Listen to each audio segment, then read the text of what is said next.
சரி, இப்போ நீங்கள் ஒரு டேட்டாபேஸை பயன்படுத்துறதுக்கு முன்னாடி ஒரு சில விஷயங்களை சரி பார்க்க வேண்டியது இருக்குது. அதனால தான் இப்போ நம்ம டேட்டாபேஸ் கான்ஃபிகரேஷனை தெரிஞ்சுக்க போகிறோம். இப்போ நீங்கள் டேட்டாபேஸ் கான்ஃபிகரேஷனை பண்ணுறதுக்கு உங்களோட அப்ளிகேஷன் ஃபோல்டருக்குள்ளே கான்ஃபிக் ஃபோல்டருக்குள்ளே database.phpன்னு ஒரு ஃபைல் இருக்கும். இதை ஓப்பன் பண்ணிக்கோங்க.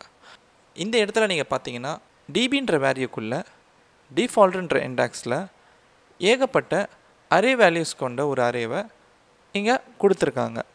இந்த அரே வேல்யூஸ் எல்லாமே ஒரு கான்ஃபிகரேஷன்ஸ். ஒவ்வொரு கான்ஃபிகரேஷனுக்கும் ஒரு சில வேலை இருக்குது.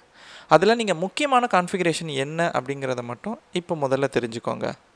இப்போ இதில் ரொம்ப முக்கியமான விஷயமே நீங்கள் ஹோஸ்ட் நேம் அப்படின்றத கொடுத்துருக்கணும். ஹோஸ்ட் நேம்ன்றது ஒரு லோக்கல் மிஷினுக்கும் இருக்குது, சர்வருக்கும் இருக்குது. எப்படி இருந்தாலும் நீங்கள் லோக்கல் ஹோஸ்ட்டுன்ற இந்த நேம் தான் கொடுப்பீங்க. ஏன்னா லோக்கல் ஹோஸ்ட்டுன்றது லோக்கல் ஐபியை கொடுத்துரும். லோக்கல் ஐபிக்குள்ளே தான் நீங்கள் பொதுவாக இந்த அப்ளிகேஷனை ரன் பண்ணுவீங்க. யூசர் நேம்ன்றது உங்களுடைய இந்த MySQL டேட்டாபேஸோட யூசர் நேம். லோக்கலில் பொதுவாக எக்ஸாம்பிள் உங்களுக்கு கொடுத்துருக்க யூசர் நேம் ரூட்டுன்றது தான். அதுக்கடுத்து பாஸ்வேர்ட் இருக்காது. அடுத்த முக்கியமான விஷயம் டேட்டாபேஸ்.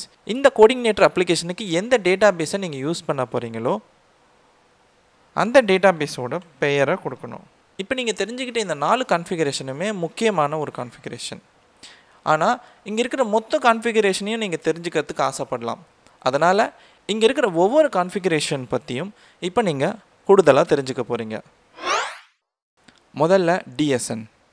டேட்டாபேஸ் வேல்யூஸ் எல்லாத்தையும் சேர்த்து ஒரு ஸ்ட்ரிங் மாதிரி செஞ்சு அது வழியாக நீங்கள் கனெக்ட் பண்ணுறது தான் ஒரு டிஎஸ்என் ஸ்ட்ரிங்குன்னு சொல்லுவாங்க. ஹோஸ்ட் நேம்ன்றது உங்களுடைய எல்லா டேட்டாபேஸ் சர்வருக்குமே இருக்கும்.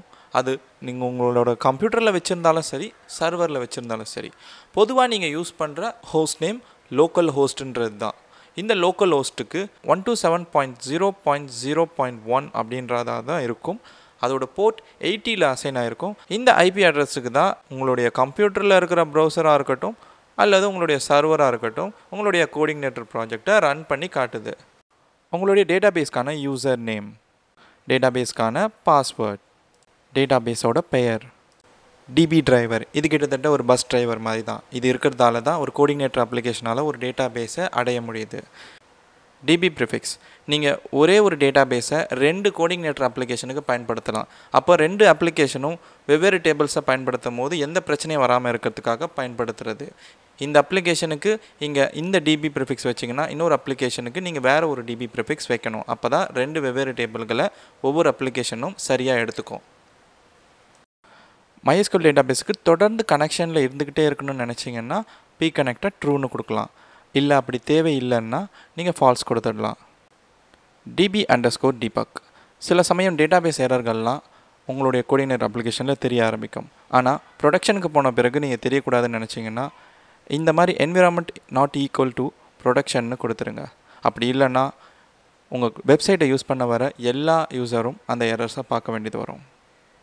உங்களுடைய ஃப்ரேம்வொர்க் அடிக்கடி ஒரு SQL queryயை திரும்ப ரன் பண்ணால் அதை கேட்ச்குள்ளே எடுத்து வச்சுக்கிறதுக்கான ஒரு அம்சம் இங்கே இருக்குது. இது உங்களுக்கு தேவைப்பட்டுச்சுன்னா நீங்கள் ட்ரூன்னு கொடுத்துக்கலாம். இப்படி நீங்கள் பண்ணிங்கன்னா உங்களுடைய டேட்டாபேஸ் ஆப்ரேஷன் எல்லாம் வேகமாக நடக்க வாய்ப்பு இருக்குது. இப்போ மேலே நான் சொன்ன அந்த கேட்ச் ஃபங்க்ஷனாலிட்டி உங்களுக்கு தேவையான டேட்டாஸ் எல்லாத்தையும் ஒரு டைரக்டரிக்குள்ளே ஸ்டோர் பண்ணும். அது எந்த டைரக்டரின்னு நீங்கள் இங்கே கொடுக்க வேண்டியதாக இருக்கும். char_set. டேட்டாபேஸ் ஆப்ரேஷன்ஸ் பண்ணும்போது பல விதமான கேரக்டர் செட்டை பயன்படுத்த வேண்டியது இருக்குது. இந்த ஒவ்வொரு கேரக்டர் செட்டும் ஒவ்வொரு எழுத்து வடிவங்களை கொண்டது. இதில் உங்களுக்கு தேவையானதை நீங்கள் மாற்றி அமைச்சிருக்கலாம்.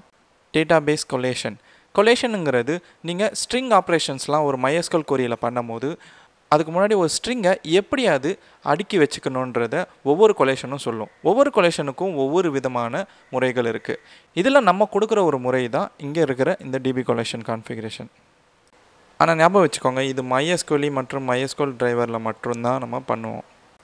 நீங்கள் வச்ச டிபி ப்ரிஃபிக்ஸை சில நேரத்தில் மாற்ற வேண்டியது வரும். அப்போ பயன்படுத்துறது தான் இந்த swap_pre. ப்ரௌசரில் மட்டும் இல்லை, உங்களோட MySQL கனெக்ஷன் கூட செக்யூராக தான் கொண்டு போக வேண்டியது இருக்குது சில நேரங்களில். அப்போ நீங்கள் பயன்படுத்துறது தான் இந்த என்கிரிப்ட். இந்த என்கிரிப்டை நீங்கள் ட்ரூன்னு கொடுத்தீங்கன்னா SSL கனெக்ஷன் உங்களுடைய MySQL சர்வருக்கும் செயல்படுத்தப்படும். MySQL கனெக்ஷனில் வர டேட்டாக்களை கம்ப்ரெஸ் பண்ணுறதுக்கான ஆப்ஷன் தான் இது. இது தேவைப்பட்டால் நீங்கள் ட்ரூன்னு வச்சுக்கலாம். ஒரு அப்ளிகேஷனை டெவலப் பண்ணும்போது சில நேரத்தில் கொரிகளை சரியான விதத்தில் தயார் பண்ணணும். அப்படி இல்லைன்னா அது பிரச்சனைகளை கொடுக்கும். அப்படி சரியான முறையில் பயன்படுத்தணும் அப்படின்னு நினச்சிங்கன்னா இந்த ஸ்ட்ரிக்ட் ஆனுக்கு ட்ரூவை கொடுங்க. உங்களுடைய முக்கியமான இந்த MySQL கனெக்ஷன் சில நேரத்தில் கனெக்ஷன் ஃபெயில் ஆக வாய்ப்பு இருக்குது. அப்படி ஃபெயில் ஆகும் போது 2வது 3வது கனெக்ஷன் நீங்கள் வச்சுருந்தீங்கன்னா அது எல்லாத்தையுமே நீங்கள் இந்த ஃபெயிலோர்ன்ற அரேக்குள்ளே கொடுக்கலாம். இந்த அரேக்குள்ளே இதே மாதிரி டிபி கான்ஃபிகரேஷனை நீங்கள் அரேவாக கொடுத்து வச்சுருக்கணும். ரன் பண்ண சில MySQL query எல்லாத்தையும் நீங்கள் சேவ் பண்ணி வச்சுக்கணும்னு நினைப்பீங்க. அந்த மாதிரி நேரத்தில் உங்களுக்கு இந்த கான்ஃபிகரேஷன் பயன்படும். இப்போ உங்களுக்கு இந்த கான்ஃபிகரேஷனை பற்றின ஒரு அடிப்படை விளக்கம் தெரியும்னு நினைக்கிறேன். அடுத்த வீடியோவில் இருந்து நம்ம இந்த CodeIgniter ஃப்ரேம்வொர்க்கை பயன்படுத்தி CRUD ஆப்ரேஷன் ஒன்று பண்ண போகிறோம். அதில் முதல்ல நம்ம பார்க்க போகிறது எப்படி ஒரு டேட்டாவை இன்சர்ட் பண்ண போகிறோங்கிறது.